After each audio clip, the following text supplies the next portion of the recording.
Hey, what's going on, boys and girls? It is about 12 hours post mortem. Uh, about 12 hours since South Carolina may have put the proverbial final nail in Butch Jones's coaching coffin. And, after the game, when he was having his depressed conference, he said the same old shit that he always says. Winning football, complimentary football, byproduct of individual.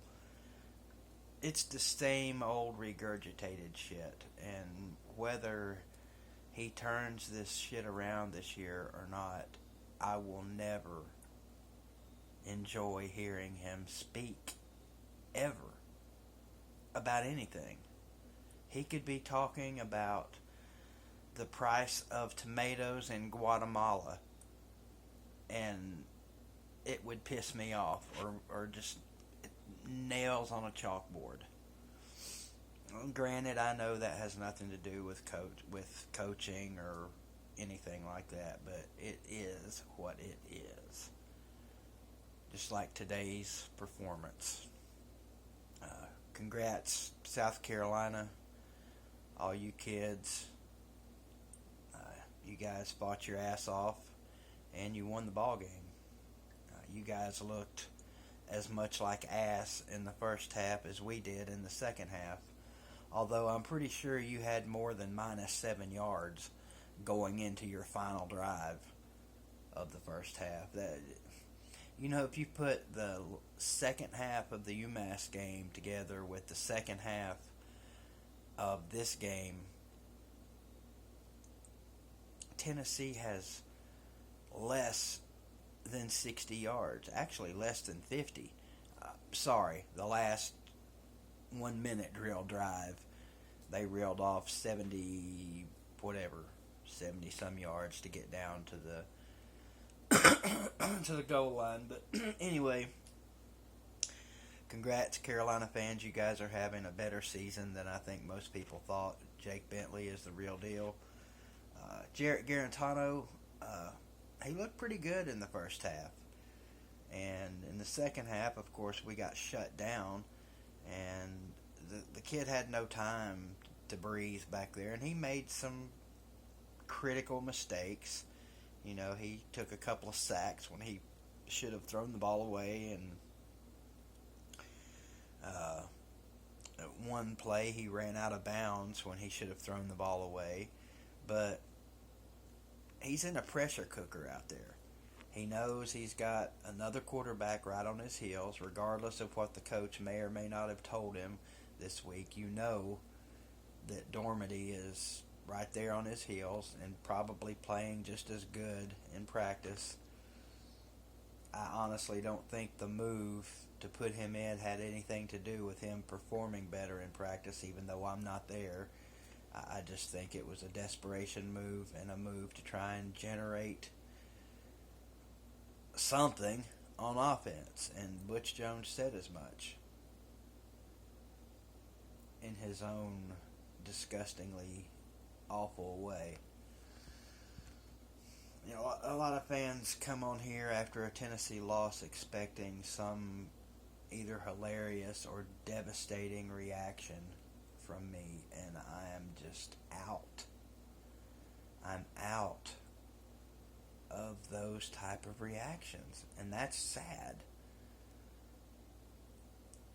I'm not saying that I'm getting used to losing, because I'll never get used to losing. Losing is going to always suck. But what I'm becoming accustomed to is watching my team suck. And this has been years on years now.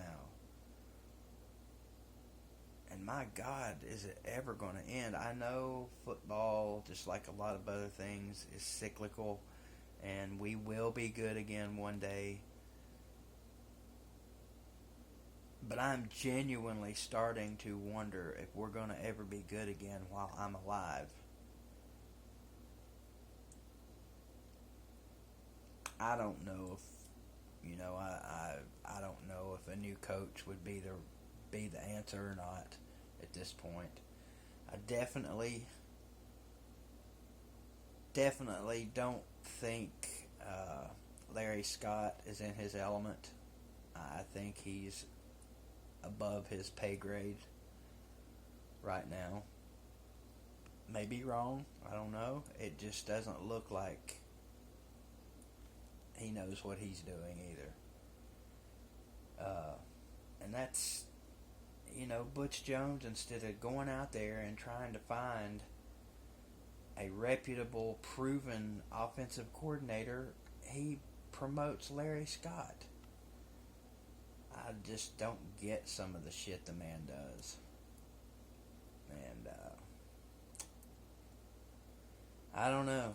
At least the defense looked pretty good for most of the day today. We got Alabama coming up, and I know what most people are going to say about that game. You know what I'm going to say about that game. Same thing I say every year about Alabama, and I'm going to continue saying that until one of two things happen. We finally beat their ass, or I die. Go Vols. You still may screw y'alls. And I have to agree with Catfish. Volunteer Roadshow. I absolutely refuse to take defeat before defeat takes me. I can't do it. There's a difference between recognizing reality and just straight up admitting and accepting defeat before it happens. Look at 2009. We were right in the game with Alabama till the end and had a chance to win it. 2 years ago, right in the game with Alabama, had a chance to win it. Why not 6 days from now? Why can't we be in the game with a chance to win it? Let's just wait and find out, huh? Holler at you when I holler at you. Screw you, Bama. Give a shit if you are number one. We're coming for that ass, just like always.